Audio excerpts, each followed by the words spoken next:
अस्सलाम वालेकुम। आज की video chapter 8 glycolysis Lippincott का चैप्टर नंबर 8 जहाँ से हमारा कार्बोहाइड्रेट मेटाबॉलिज्म स्टार्ट होता है। इससे पहले जो मैंने वीडियो बनाई थी वो चैप्टर 11 की थी। तो अब हम जो है वो 8 से स्टार्ट करते हैं इंशाल्लाह ताला। सारा कार्बोहाइड्रेट मेटाबॉलिज्म जो है वो उसकी वीडियोस मैं बनाऊँगी। तो चैप्टर नंबर 8 से लेके 13 तक हमने इसमें सिलेबस में इंक्लूड है। कार्बोहाइड्रेट मेटाबॉलिज्म जो है वो लिपिड कॉर्ड से बहुत अच्छी तरह से कवर होता है चैप्टर नंबर 8 से 13। तो chapter number 8 introduction to metabolism and glycolysis, ये जो है वो चैप्टर जो शुरू के पेजेस हैं ये जैसे आपने रीड करने हैं, और अगर रीड भी नहीं करने हैं तो फिर भी चलेगा। जो आपने स्टार्ट करना है ना वो यहाँ से करना है, ओवरव्यू ऑफ ग्लाइकोलिसिस से। ठीक है, तो ओवरव्यू ऑफ ग्लाइकोलिसिस देखना है, इसके रिएक्शंस देखने हैं, फिर इसकी रेगुलेशन देखनी है। तो इंशाल्लाह ताला हम different parts of this video में इसको देखेंगे। सबसे पहले ग्लाइकोलिसिस का मतलब क्या होता है। सो ग्लाइकोलिसिस की अगर आपसे कोई पूछे कि मतलब क्या होता है या डेफिनेशन क्या होती है, तो ग्लाइकोलिसिस का मतलब होता है ऑक्सीडेशन ऑफ द ग्लूकोज या ब्रेक डाउन ऑफ ग्लूकोज। ठीक है, और ये एक एरोबिक प्रोसेस है और एनारोबिक भी हो सकते हैं। ठीक है, और इसके अलावा ग्लाइकोलिसिस में क्या होता है कि ग्लूकोज को कन्वर्ट करना होता है इनटू पायरुवेट। तो ये है ग्लाइकोलिसिस, जब ग्लूकोज को कन्वर्ट करना है into pyruvate through multiple steps, ये हमारे पास होता है ग्लाइकोलिसिस। और जितने भी अच्छा, अब हम देख लेते हैं इसकी टाइप्स। एक एरोबिक है और एक एनारोबिक है। तो ये जो हमने पढ़ा था ग्लूकोज को पायरुवेट में कन्वर्ट करना है, ये एक्चुअली एरोबिक ग्लाइकोलिसिस है। ये होती है इन द माइटोकॉन्ड्रिया, क्योंकि माइटोकॉन्ड्रिया के अंदर ऑक्सीजन अवेलेबल होती है। लेकिन कुछ ऐसे सेल्स हैं जैसे कि आरबीसीज जिनके अंदर माइटोकॉन्ड्रिया नहीं है। ठीक है, या कुछ ऐसे सेल्स हैं जिनके अंदर ऑक्सीजन की कमी है। ठीक है, तो वो जाएंगे एनारोबिक ग्लाइकोलिसिस के लिए। तो एनारोबिक ग्लाइकोलिसिस में क्या होता है कि ग्लूकोज को कन्वर्ट करते हैं इनटू द लैक्टिक एसिड।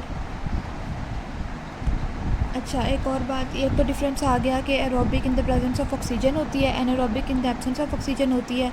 ये उन सेल्स के अंदर होती है जिनके अंदर माइटोकॉन्ड्रिया हो, ये उनके अंदर होती है जिनके अंदर या तो माइटोकॉन्ड्रिया ना हो या फिर सप्लाई ऑफ ऑक्सीजन जो है वो कम हो। और इसमें तीसरा डिफरेंस ये है कि ग्लूकोज से पायरुवेट बनता है, इसमें ग्लूकोज से लैक्टिक एसिड बनता है। अब चौथी और पांचवी बात यह है कि जो एरोबिक ग्लाइकोलिसिस है उसके अंदर NAD पॉजिटिव यूज़ होता है और कन्वर्ट होता है NADH में।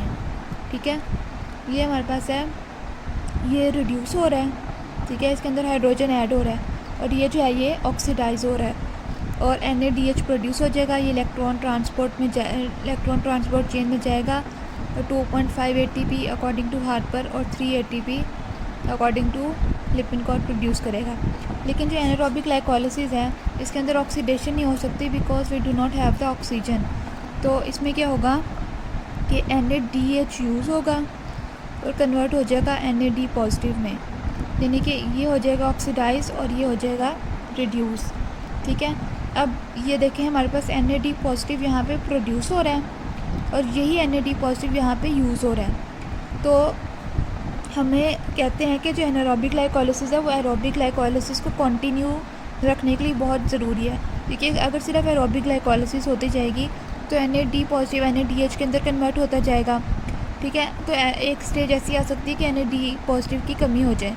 जब इसकी कमी हो जाए तो ये हमें कहाँ से मिलता है, तो इलेक्ट्रॉन ट्रांसपोर्ट चेन से मिलेगा और ये हमें एनारोबिक ग्लाइकोलिसिस से भी मिलता है। तो यहाँ पे लाइन लिखी हुई है कि जो एनारोबिक ग्लाइकोलिसिस है that is required for the continuation of aerobic glycolysis. ठीक है, तो ये पहला पैराग्राफ हो गया। नेक्स्ट है transport of glucose into the cells. तो ये ट्रांसपोर्ट ऑफ ग्लूकोज है वो दो तरह से होती है ट्रांसपोर्ट। एक होती है सोडियम इंडिपेंडेंट और एक होती है डिपेंडेंट। जो सोडियम इंडिपेंडेंट है ना वो होते हैं ट्रांसपोर्टर्स के थ्रू, ग्लूकोज ट्रांसपोर्टर्स, जिसको हम कहते हैं ग्लूकोज ट्रांसपोर्टर्स। इसके डिफरेंट टाइप्स होती हैं। ठीक है। यहाँ पे लिखा हुआ है कि 14 डिफरेंट टाइप्स का होता है, और इसमें जो हमने कुछ मेन याद करने हैं, ग्लूट 1 2 3 4 5 7। जो 1 है वो होता है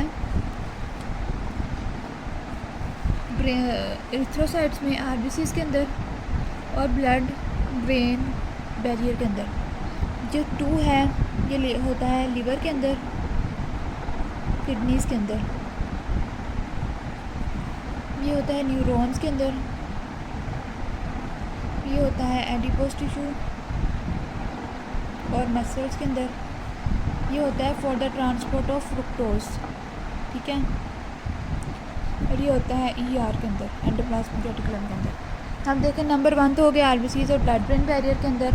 नंबर 2 जो है वो लीवर के अंदर होता है और किडनीज़ के अंदर होता है। नंबर 2 ग्लूट ट्रांसपोर्टर जहाँ पे होते हैं वो 2 वे होते हैं, यानी कि जो लीवर है वहाँ से ग्लूकोज अंदर भी जाती है, और जब ग्लाइकोजन ब्रेक डाउन होती है ग्लूकोज के अंदर कन्वर्ट होती है तो ग्लूकोज बाहर भी आती है। तो 2 इज़ 2 वे, ठीक है। 3 वाला न्यूरॉन्स के अंदर, और 4 वाला जो है ना वो वहाँ पे होता है जहाँ पे ग्लाइकोजन स्टोर होती है, और हमने सबने पढ़ा है कि एडिपोज टिश्यू के अंदर होती है और मसल्स के अंदर होती है। और ये इंसुलिन डिपेंडेंट होती है, यानी कि जो इंसुलिन है ना ये फॉर एग्जांपल ये एडिपोज टिश्यू है, तो इंसुलिन जो है वो यहाँ पे GLUT4 की एक्सप्रेशन करवाती है ताकि जो है वो ग्लूकोज अंदर जा सके, ठीक है। तो इंसुलिन डिपेंडेंट इसकी जो है वो ग्लूकोज स्टोरेज होती है, यहाँ पे GLUT4 होते हैं।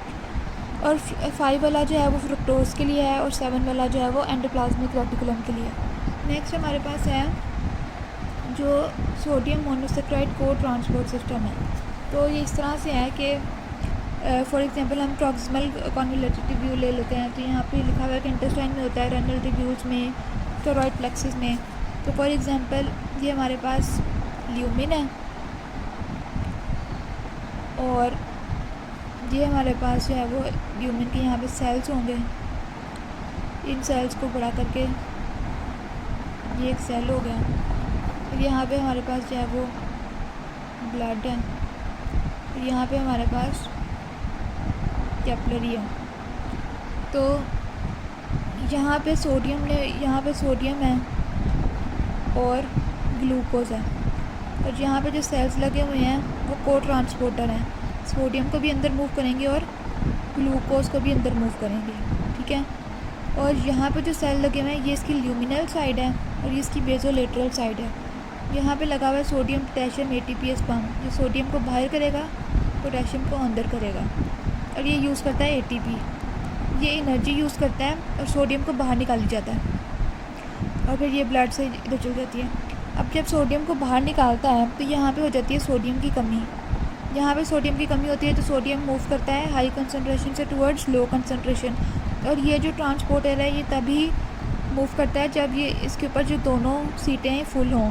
दूसरी सीट पे ग्लूकोज बैठा हुआ है, तो सोडियम और ग्लूकोज मिलके यहाँ पे अंदर आते हैं, और फिर सोडियम यहाँ से बाहर चले जाता है, और यहाँ पे ग्लूकोज ट्रांसपोर्टर है उससे भी बाहर चला जाता है। तो ये है सोडियम मोनोसेक्राइड को ट्रांसपोर्ट सिस्टम, ये वाला, ठीक है। अब आगे हम पढ़ेंगे reactions of glycolysis next video में।